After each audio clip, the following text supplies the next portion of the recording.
مال کی لالچ میں تو دنیا چلتی ہے آج، مال کے لیے لوگ جاتے ہیں، علم دین کے معاملات میں نہیں جاتے۔ آؤ میں ایک آیت کریمہ آپ کی خدمت میں پیش کرتا ہوں۔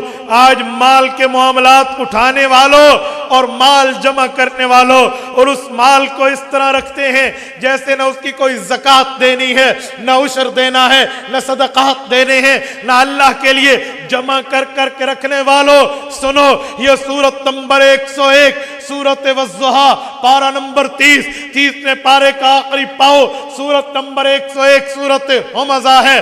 رب کریم نے فرمایا الذی جمع مالا وعددا یحسب ان مالہ اخلدا کلا لینبذن فی الحطمہ وما ادراک ما الحطمہ نار اللہ الموقدہ التی تطلع علی الافئدہ۔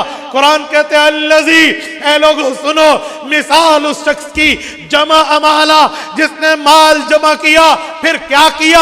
وعددا، اس کی کاؤنٹنگ کی، اس کا شمار کیا، اس کی گنتی کی، اس مہینے اتنے ہو گئے، اس مہینے اتنے ہو گئے، اس سال اتنا پروفٹ ملا، اس سال اتنا پروفٹ ملا، میں پلس میں گیا مائنس میں نہیں گیا۔ وعددا، اس کو گنتا چلا گیا، شمار کرتا چلا گیا، نمبرنگ بڑھاتا چلا گیا، اور یہ اللہ کے راستے میں نہیں دیتا اور خیال کرتا ہے یا سبو، اس کا کانسیپٹ یہ ہے، یا سبو اس کا گمان یہ ہے، یا سبو اس کی ذہنیت یہ ہے، یا سبو اس کا مائنڈ سیٹ یہ ہے، ان مالہ اخلدا، یہ مال کا میں ہمیشہ مالک رہوں گا، یہ مال ہمیشہ میرے پاس رہے گا۔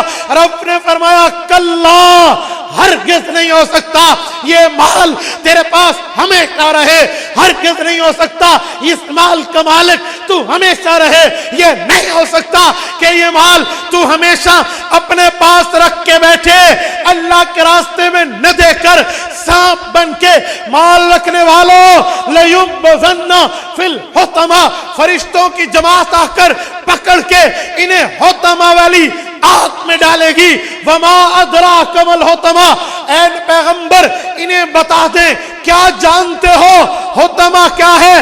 نار اللہ، وہ اللہ کی آگ ہے، المؤصدہ، جس کو اللہ نے جلایا ہے، اللہ نے سلگایا ہے، نار اللہ الموقدہ، اللہ نے جلایا ہے، التی تطلع علی الافئدہ، جسم تو جسم، دلوں کو بھی جلا کے بھسم کر دے گا۔ اور پھر کیسے؟ کوئی بھاگ پڑیں گے؟ کہا جی نہیں، انہا علیہم مؤصدہ، یہ کورڈ ایریا ہوگا، ان پر بند ہو جائے گا، انہیں اندر ڈال کے کلوز اپ کر دیا جائے گا، پھر فی عمد ممددہ، جیسے ایک لمبے سے کسی پائپ میں ڈال دو، ادھر بھی بند ادھر بھی بند، بندہ باہر نہیں نکلے گا، یہ بھی اس آگ سے باہر نہیں نکلتا۔ یہ اللہ کا قرآن کہہ رہا ہے۔ میں جنگ اخبار کے صفحے نہیں پڑھ رہا، میں اخبار جہاں اور سنڈے میگزین نہیں پڑھ رہا، میں اللہ کے قرآن کو پڑھ رہا ہوں جس کی زبر زیر کی سچائی پر ہمارا ایمان موجود۔ میرے دوستو، آج ہم مال کے چکروں میں بیٹھے ہیں، علم چھوڑ دیا، بچے کو کمانے پہ لگا دیا۔ مجھ سے بہت ہے ایک شخص، میں بیرون ملک کی بات کر رہا ہوں، اس کے والد نے اسے اس دن کہا کیا 5ویں 6 سال میں پڑھ رہا ہے، 2 سال بعد مولوی بن کے پن رہتا ہے، تو نے تو ویسے بیٹھتا ہے، لہٰذا کاروبار شروع کر لو۔ اے اللہ کے بندے، کیا سوچ ہے تمہاری؟ سارے بیٹے دنیا کے لیے رکھے، کوئی آخرت کے لیے تو رکھ دے۔ نہ بابا نہ، آخرت کے لیے کوئی نہیں۔ بھائی یہ عالم بنے گا، ان نے تیری دنیا اچھی کی ہے، یہ تیری آخرت اچھی کرے گا، نہیں، اس کی کوئی پرواہ نہیں۔ کیا فکر آخرت ہے ہمیں؟ ہاں ہاں، علماء کے پاس وہ مال ہے جو خرچ کرو تو بڑھ جاتا ہے، جو ہلاک کے پاس وہ مال ہے جو خرچ کرو تو کم ہو جاتا ہے۔ یہ میں نے نہیں کہا، فخر السادات، خلفائے راشدین میں 4 نمبر کے خلیفہ راشد، پیغمبر کے صحابی، اہل بیت کے چشم و چراغ، رسول اللہ کے چچا زاد بھائی، حضور پاک کے داماد، حسنین کے ابا، حضرت فاطمہ کے شوہر سیدنا علی المرتضی رضی اللہ عنہ سے کسی نے کہا پیسہ کتنا؟ ہمارے پاس مال کتنا؟ تمہارے پاس؟ حضرت علی نے فرمایا رضینا قسمت الجبار فینا لنا علم وللجہال مال فإن المال فانی قریب فإن العلم باقی لا یزال. کہ میرے مولا تیرا لاکھ لاکھ شکر ہے، ہمیں جو دیا اس پہ کرم، فضل، احسان، امتنان بجا لاتے ہیں. قسمت الجبار فینا لنا علم وللجہال مال، ہمیں علم دیا، ہمارے دشمن کو مال دیا. فإن المال فانی قریب، مال تو ان قریب ختم ہو جائے گا. فإن العلم باقی لا یزال، علم ہمیشہ ہمیشہ رہے گا اور بڑھتا چلا جائے گا.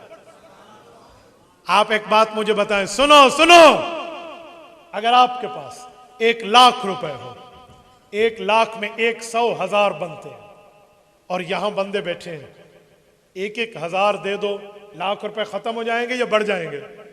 بولیے. ختم ہو جائیں گے. اور آپ کے پاس 1,00,000 چھوڑو، 1,000 مسائل دین کا علم ہو، 1,000 بھی چھوڑو، 100 مسئلے تمہیں پتہ ہو، یار 100 بھی چھوڑو، ایک مسئلہ تمہیں دین کا پتہ ہو، ایک حدیث تمہیں پتہ ہو، ایک آیت کا ترجمہ تمہیں آتا ہو، تم ان 200 400 500 بندوں کو سنا دو، یہ علم بڑھ جائے گا یا ختم ہو جائے گا؟ صدق علی المرتضیٰ. ہاں ہاں، حضرت علی نے سچ فرمایا. سیدنا علی المرتضیٰ نے ڈیسیژن لیول پر بات کرتے ہوئے یہ فیصلہ دیا کہ علم دین خرچ کرنے سے بڑھتا ہے اور مال خرچ کرنے سے گھٹتا. میرے دوستو، آپ اپنی اولاد کو یہ مال کیوں نہیں لینے دیتے؟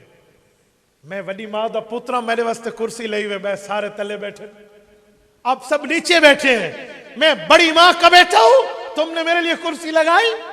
ایک ہی وجہ ہے کہ جس کے ساتھ دین کے علم کی نسبت جڑ جائے اسے دنیا میں لوگ عزتیں دیتے ہیں، تو آخرت کی عزتوں کو کیوں نہیں لیا جاتا؟ کیوں نہیں لیا جاتا؟ آپ نے یہاں جلسے میں کسی کا اشتہار پہ نام نہیں چھپا، آپ نے میرا نام چھاپ کے مجھے بلایا. کیوں؟ کیا ہمارے لیے کسی کے ہاتھ نہیں اٹھے؟ ہمارے ماں باپ کو دنیا کی طلب نہیں تھی، ہمارے ماں باپ کو پیسے ضرورت نہیں تھے، ہمارے ماں باپ کی نیڈز نہیں تھی، ہمارے ماں باپ کی خواہشات نہیں تھے، ہمارے والوں کے پیٹ بند تھے، وہ فرشتے تھے، اللہ اللہ کرتے تو انہیں رزق مل جاتا تھا، ان کا چولہا نہیں جلتا، ان کو کھانے پینا نہیں چاہیے. انہوں نے اپنی اولاد کو دین کا علم دیا، دنیا میں بھی ان کو بہتری ملی، قبر میں بھی انہیں سکون ملا. تو اپنی اولاد کو کیوں نہیں لگاتے دین کا؟ آج دنیا کے پیچھے چلتے ہیں. بھئی کالج یونیورسٹیز پڑھنے سے میں منع نہیں کرتا، آپ پڑھیے، ہم نے پڑھیے، ٹاپ کر کے پڑھیے. یوں نہیں ہے کہ مسجد کی چٹائی سے اٹھ جانے والا یوں کر کے منہ لٹکا کے بیٹھا ہو. ہم نے پڑھی اور میڈل لے کر گئے.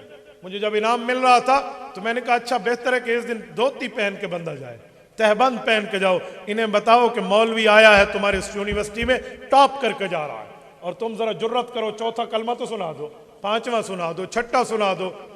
جی ہاں، عوام کا جو حال ہے میں بہت اچھی طرح جانتا ہوں. ایک بندے نے مجھے کہا میرے اوپر جن پڑ گئے ہیں. میں نے کہا آیت الکرسی پڑھا کر. کہتے جی جی. میں نے کہا آتی ہے؟ جی جی آتی آتی. میرے ایک شاگرد نے پوچھ لیا کہ آیت الکرسی کیسے شروع ہوتی ہے؟ انہوں نے کہا کل هو اللہ احد اللہ الصمد. وہ آگے چاخا تیرا کاکھ نہ راوے تے کو آیت الکرسی بھی نہیں آتی. عوام کا یہ حال ہے. اور بات علماء پر، علماء پہ ایسے ایسے اعتراضات.